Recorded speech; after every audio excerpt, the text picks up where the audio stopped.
13만 명 규모의 경찰은 앞으로 사실상 사건 대부분을 처음부터 끝까지 수사하게 됩니다. 검찰의 직접 보안 수사가 폐지되면서 사건 처리와 수사의 완성도를 둘러싼 우려가 제기되는데 인력 확충과 제도 정비 등 대책이 필요하다는 지적입니다. 김다연 기자입니다.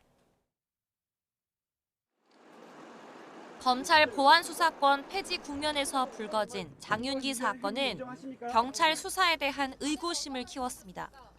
1차 수사 결과를 검증할 장치가 약해질 거란 우려가 커지자 경찰은 일단 믿고 맡겨달라고 진화에 나섰습니다.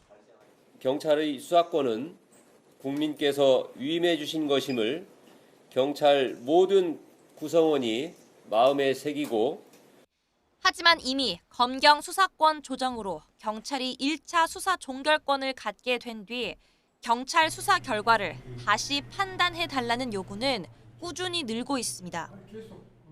지난 2021년 2만 7천여 건이던 불송치 이의 신청은 지난해 5만 6천여 건으로 2배 넘게 증가했습니다.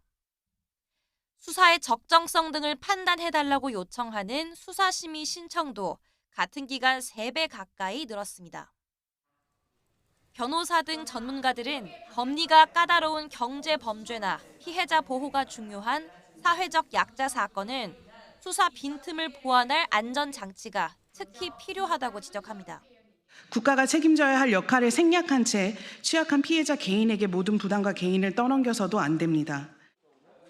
검찰의 직접 보안 수사는 폐지되고 보안 수사 요구권만 유지되는 만큼 사건이 검경을 여러 차례 오가며 처리가 늦어질 수 있다는 우려도 나옵니다.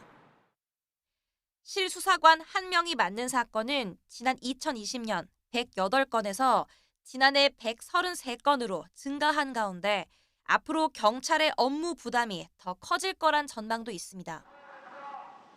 하지만 확대된 경찰의 수사 권한을 뒷받침할 내부 지침과 인력 확충 방안은 아직 준비 중인 상황입니다.